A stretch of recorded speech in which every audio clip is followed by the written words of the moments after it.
Welcome, everybody, to Utah Daily, a podcast where we interview the doers, thinkers, and achievers of Utah. My name is Skylar Beitendorf. I'm your host for this episode, and today we have Vivian.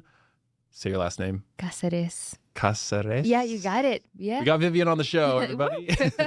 Vivian is a podcast host, real estate agent, entrepreneur, and has hit a good level of success for herself. But it wasn't always like that. Am I wrong? Yep. Mm-hmm. And so we're going to talk about her journey. But first, let's go into like where you're at now. What is Vivian currently focusing on and doing? Well, thanks for having me, first of all. Thank you for coming on. I love the studio. So before I answer anything, if you guys are into podcasting or thinking about it, even if you're not going to do anything at the studio, come take a look and you can tour the surrounding different studios that they have. Yeah. This is great. So right now I'm all into real estate. So I have been on the real estate industry since I'm 19, and I'm fully in right now. I'm with the Perry Group with Real Broker here in Utah. So I do investments, residential, all kind of funny real estate, things. I also do podcasting because I just love it. I was actually talking to you about it before we started the show. I think podcasting it's lately became really popular, but I have been doing podcasting since, I don't know, probably 6-7 years ago. That was when you did your first episode? Yeah, and I actually did it over my phone. It wasn't that popular. It wasn't a thing. I did it with Spotify creators on that time. It was called Anchor. Yep. So it was just me and my phone. And then I was like, well, I think I'm just going to set something up on my living room. Then I got like a little microphone. Didn't even look fun. And I'm like, well, you never know who's going to be listening to you. And you'll be surprised. A lot of people will actually like podcasting, not because, hey, I want to, on that time, it was not even a video, like it's just audio. Yeah. It's not like I didn't even want people to see me, but I'm like, well, there's a lot of information, not only about real estate, but about owning a business, about being an entrepreneur, what that means, all the highs and lows that you go through. So I was like, well, let me talk about it and see if people resonate with that. Actually, people like it a lot. So that was my first podcast. And then the second one that I did, I was like, well, let's upgrade these. So I created my own little studio on the office that I was working on that time. So yeah, it was very like do it yourself, but It looked really good and professional. We had some guests and people coming over. And so that was really good. And then that's when I realized, okay, this can actually be something. But it was all thinking about how can I, just put my voice out there, not because I want to not because I want to these podcasts to be about me. It's about, okay, well, there are a lot of other people that they own businesses, they live here in Utah, and a lot of people, they have a cool story, a cool background. Usually a lot of entrepreneurs, they go through a lot. People don't even know. Because I feel like social media glamorize being an entrepreneur these days, but it's not like that all the time. Yeah. You go through a lot of things up and down. So I was like, people need to know these. So that was really cool. And then I kind of like took a break and I was like, well, I want to take this to the next level. And that's when I was like looking for studios. I did a few episodes in Vegas. That was like 3 years now, because it's 2026. 3 years ago. And then I realized that if you actually do podcasting the right way, just everything expands 10 times. Like not only for my business, not only at that point of view, but you get to know people on a deeper level. We're talking about it. I like small talk, but not a lot. I'd rather do a podcast with someone, have it like, hey, come over to my podcast. Let's talk about you.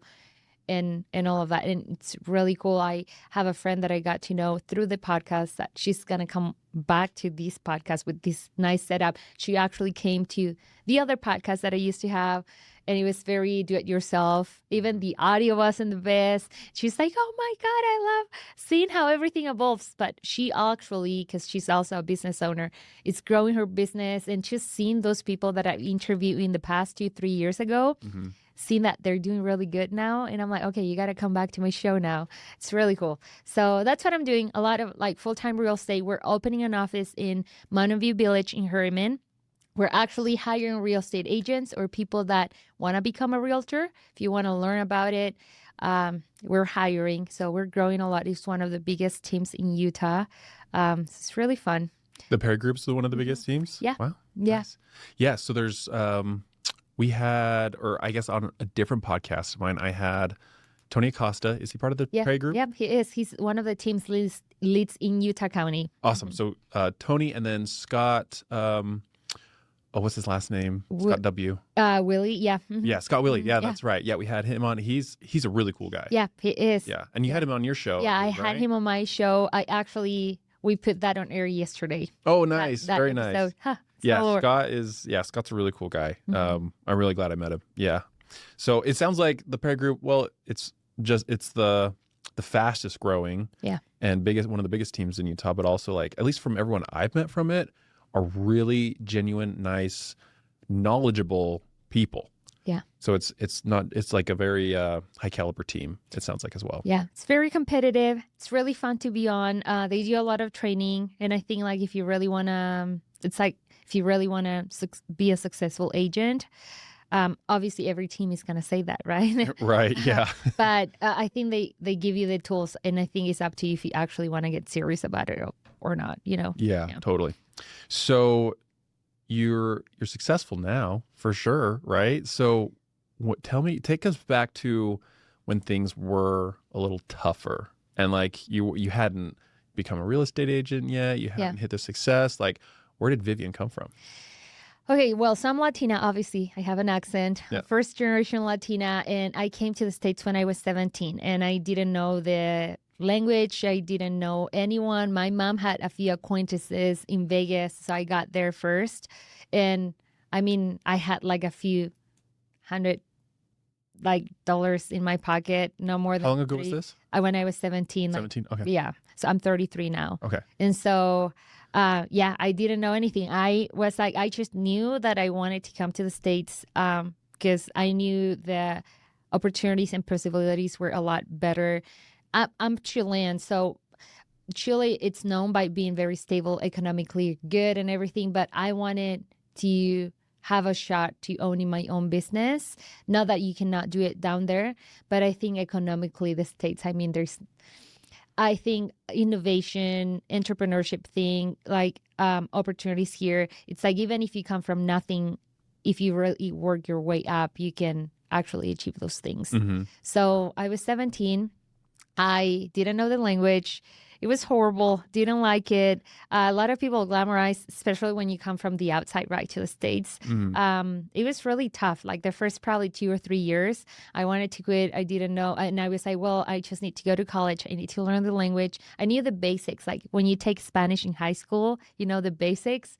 Same thing with me. But it was like the other way around. Right. And so it was really frustrating because I didn't know how to communicate. But then after a year, I was like, I'm only gonna try to hang out with people who speak English and just go to college, save money. Mm-hmm. And so I started working. I was cleaning homes, classic Latinos, right? So I was cleaning homes, working in a restaurant, and I was babysitting on the weekends. 3 jobs? Yeah, I had 3 jobs. It was crazy, 17. And I don't know how I did it back in the day, but hey, I was young and I was like, what's the worst that can happen? Just go back to my country and go to college there. And I'm like, there's nothing. When you're young, I feel like your risk tolerance is a lot higher. For sure. I mean, now I have a daughter. And all of these responsibilities and whatnot. But back in the day, it was like, I'm a free bird, basically. What's the worst that can happen? Just go back to my country. And anyway, so yeah, I was just working 3 jobs, save money for college. And then I moved to Utah because I went to BYU that year. So yeah, I didn't know BYU was BYU, you know what I mean? Oh, right. Yeah, because there's some colleges out there. They're kind of like private Catholic college and whatnot. And I'm like, it's going to be like that. So I was there for a year. It was interesting. Didn't really like it. It's not my thing. So I ended up transferring to the U. Okay. Both colleges are great. BYU has a great finance program. They have a great business college. it's great. It's just not, I wanted to have like a better, more flexible college experience. Makes sense. So you came to the United States, like, was that 17 years ago? 16, 17 years ago? Yeah. And worked 3 jobs. So that was a big risk that you took coming up here. Yeah. I remember I used to call my family, and I didn't want to say how hard I was working or like all the bad things, not bad things, but it was hard. I used to wake up like at 5, go clean homes, then go to the restaurant, and then on the weekends babysit like random kids and whatnot. And sometimes I just wanted to quit and go back. And then I'm like, well, nah. I'm like, I came through all of these for what? On those days, I was like, if I keep working hard, if I learn the language, if I go to college and I get not like an education to go to corporate or something like that, but I know there's something better at the end. Yeah. So when I moved to Utah, back in the day, Utah was like completely different what it is now. Yeah. And I've seen it grow, but I really like Utah. It's really safe. I love the outdoors. People in general are just nice. I live in the East Coast for some time in Boston. Love it. Really expensive. But then I'm like, people in Utah are just so nice. Yeah. It's nice. It's people and I think doing a business here in Utah opens a lot of doors for, to network. And not everyone obviously is nice, but in general, people are really nice. I like that. It's very stable. So I went to college, graduated, and then I did corporate for 1 or 2 years, and then I got into title and escrow, which is kind of like a side of real estate. So you do the title, insurance, and you also do the escrow closing. So I was doing that, and that's sales to you. So I was like doing the sales for different title companies, doing the marketing for them, and doing the closings. And then I'm like, dang, I love sales. This is really fun. And then I was like, I think I can do more. So then I moved between different title companies because obviously I got, like recruited by other title companies. So I did that most of my 20s while I was also doing investing on real estate and whatnot. While I was doing that, I started getting into podcasting. And obviously I did always had real estate friends, because when you're doing the closings for them, you obviously become friends or like you become acquaintances. I actually saw Tony Acosta. I think I've seen all his career, like in a lot of pretty awesome real estate agents. Like Tony has been doing it. He's since 18 or 19 or something like that. He started only opening doors, and I've seen all kind of like real estate agents doing it different ways. There is not like a right way of doing real estate, because it's like your business. It's about how you want to do it, right? Yeah. So I've seen him. I've seen real estate teams growing, and I've seen people not doing it anymore. I've seen people retire and being really successful. I've seen it all. And I remember a few years ago when I was doing this closing for this real estate agent, I cut a check, $120,000 check, just in one closing. That you made? No, I was cutting it because I was doing the closing for them. So the title company is the one who cut the checks for the broker, right? Yeah. They disperse the money. And I'm like, and he will tell me, Viv, you're really good on sales. I think you just need to go for it. I know you're investing in real estate and you're active on the real estate industry.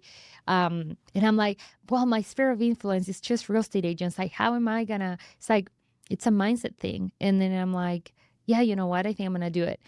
And that's when I started getting ready, like to actively become a real estate agent. So I'm like, okay, I think I'm gonna do it. And then on that time, I was like, I'm gonna save money. Because it's like starting a business, right? Yeah. And so I'm like, I'm going to save some money for a few months. I was thinking about how am I going to exit this and do this. And then on that time, I was also podcasting on the side. It was really fun. But then I got actually fired from one of those title companies. Yeah. And then I'm like, well, I was already thinking about, transitioning, maybe not this abruptly as I thought, but I think now it's the time to do it, because I'm not going to build another book of business and another title company. That's going to take me a few months. It's the same thing that starting my own business. So I was like, well, I'm just going to do it. I wasn't really happy about the whole situation, but I was like, this is it. And a lot of people will need that sometimes. Like, you lose the job or like you get fired or something happens, you break up with the girlfriend, you never know. Sometimes life happens. So I was like, well, instead of like taking a look at this horrible situation, this is not fair or something like that. Yeah. I was like, you know what? Everything happens for a reason. I'm just going to embrace it and I'm just going to stop doing this. And I already, know the trades, and I got my real estate license. I had some money saved.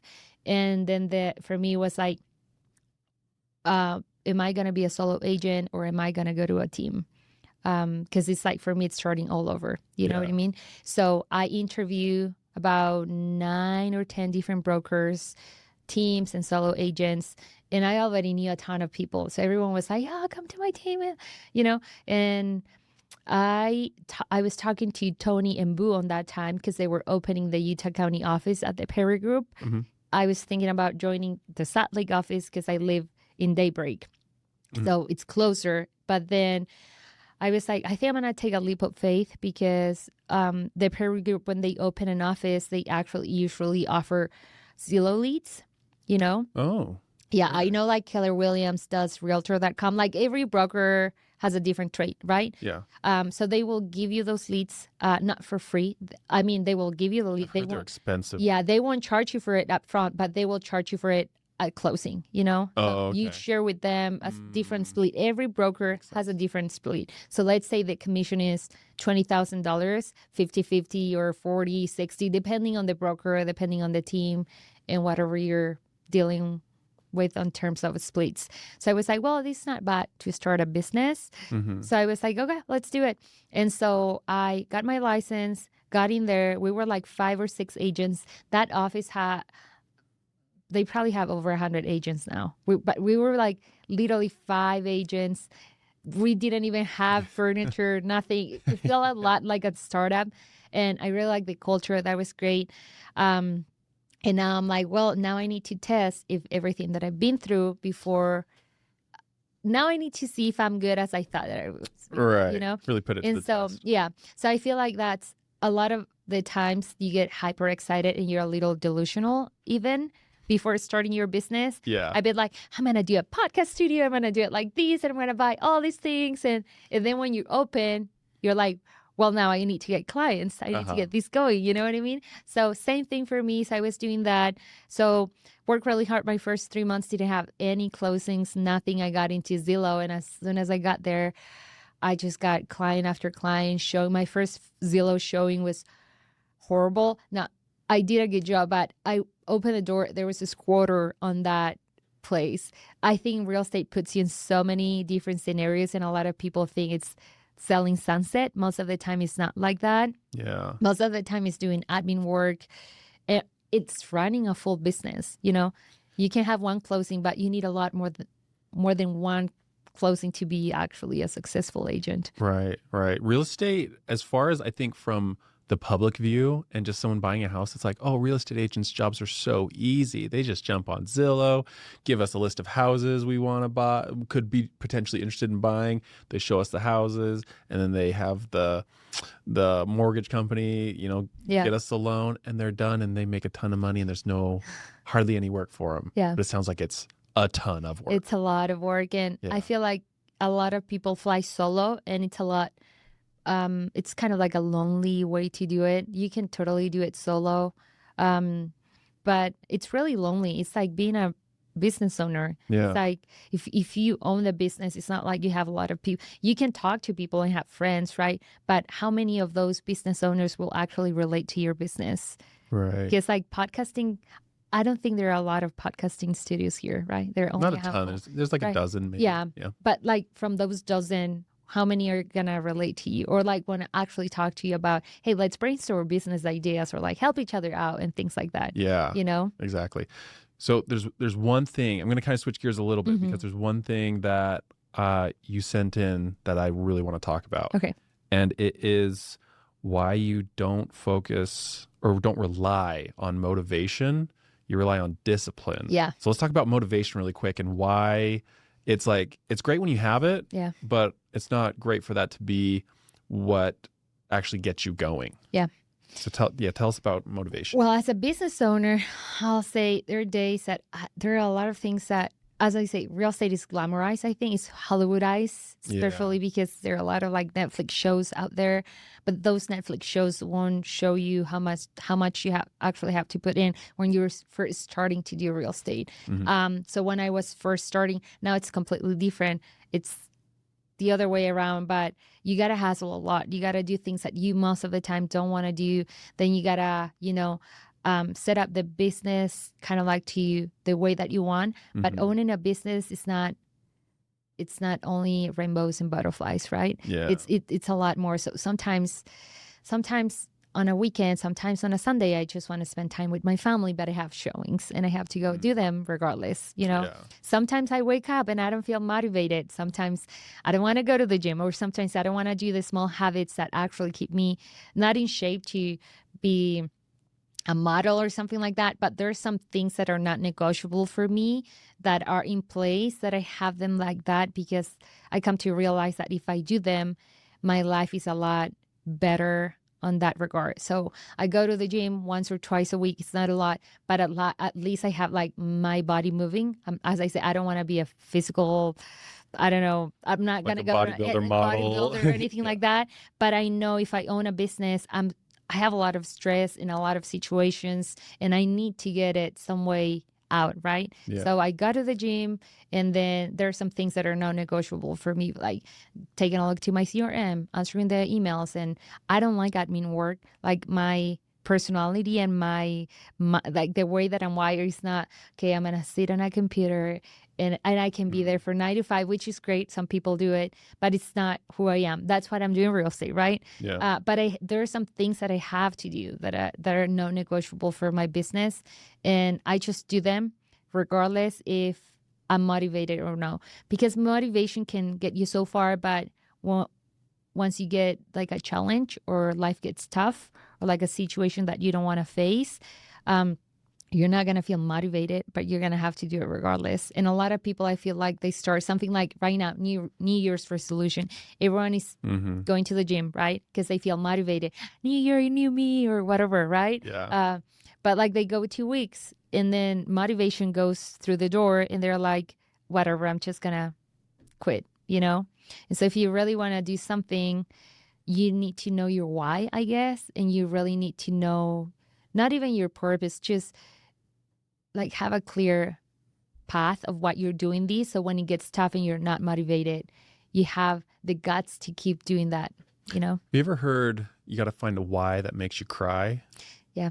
I think that's very true, because when you're not motivated, because it's really just about feelings at that point, right? Do I feel like I want to do this? Yes. All right, I'll do it. And then, a week later, you're going to not feel it, and then you're not going to get anything done.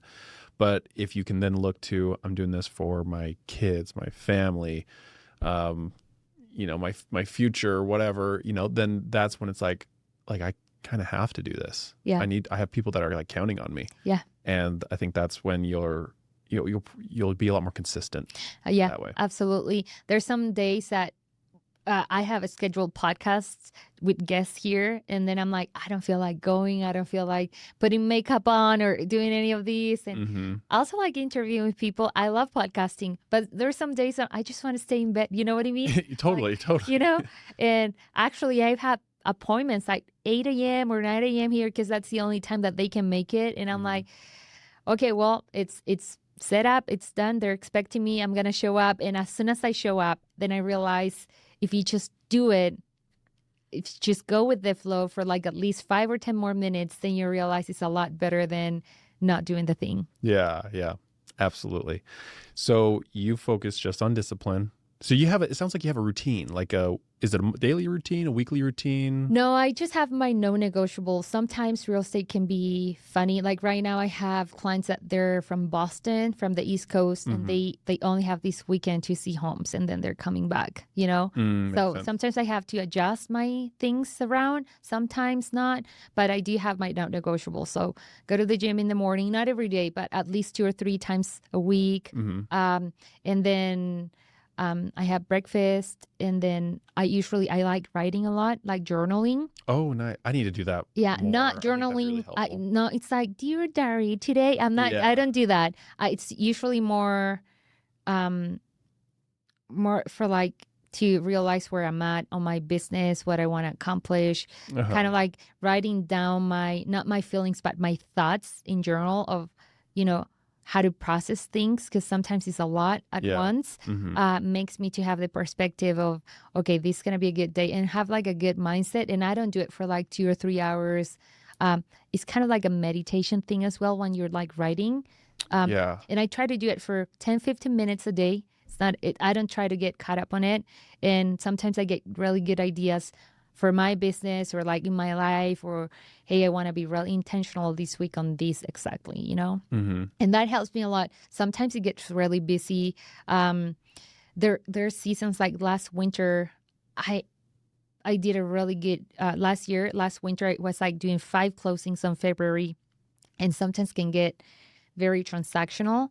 Yeah. And I want people to see me as a human being, not just, hey, open the door, here's the check. You know what I mean? Yeah. So I'm like, I remember like around this time, I was like, well, I want to be more intentional with them. I want to get to know them a little bit. They're not going to be my best friends. Sometimes my clients actually become really good friends, not all the time, but I actually want to be more intentional instead of like a transaction, Yeah. And that helped me a ton to like be more present, not to slow down, but to be more present and enjoy. Because most of the time, I don't know your personality type, but my personality type is very type A personality type. I'm very competitive. I want to be the best all the time. In that kind of thing, like writing my thoughts helps me slow down and to actually like find meaning sometimes to what I'm doing. Makes sense. So workout, journal. What else is in your routine? Then we have team meetings. Sometimes we have trainings, sometimes showings. I have an assistant. So if I don't have trainings or team meetings or things like that, I'll be talking to her and let's see your pipeline. Let's see where we at. And she's trying to help me also like to get more. I'm like, okay, well, 2026, we need to get back into the podcast and start like, reconnecting with some of the guests. Podcasting is a lot of work. Just it is it's a lot whole business. If it wasn't a lot of work, it wouldn't be a business, right? It is a whole thing. So I do want to keep that going, and I do have some other projects on the side, but I don't want to. I don't know if you have seen, but there are people that do like, I own 10 businesses, 20 businesses at the same time, and they're all started, but none of them actually are really successful businesses. Right. So I love real estate and I like podcasting. So I'm focusing on those two. And if something else comes up, I usually revisit them and say, well, if it's really worth it, is this the purpose and everything? Is this aligned to what I'm doing? Yeah. Yeah, so I talk a lot to my assistant, but yeah, it's a lot of work. I talk a lot with people through the day, clients, lenders, inspectors. Like I went and opened that door for this contractor this morning because my client wants to finish the basement. There's so many things. Yeah. You're kind of just always on call as a real estate agent. And so it's probably hard to have like an exact daily routine every day. But I like what you've been saying where you say it is just a non-negotiable. Yeah. It's like, this doesn't have to happen at any particular time. It just needs to happen. Yeah. And I think that's a really good way to look at it, because I think a lot of people are like, well, if I don't get my workout done in the morning, or if I don't, take my cold shower, go for my run in the morning, then, well, I'll just do it tomorrow. It's like, no, there's still a lot more day left. Like, get it done. Yeah. So no, I really like that about you. We're getting like low on time, but is there anything else you wanted to say about that? I will say like a lot of people get caught up, and I think it's glamorized through social media too, like having like 10-step in the morning routine or something like that. And I used to do that a lot. And then I'm like, no, I'm just going to simplify these and make something that works with me and my business. So for me, it's like writing down my thoughts, taking a look at my calendar and what's going to be for the day. And probably for me, it's like, what's up? One big thing that I want to accomplish today. And I just take it like day by day. Because before I want to just take over the world and do all these things, right?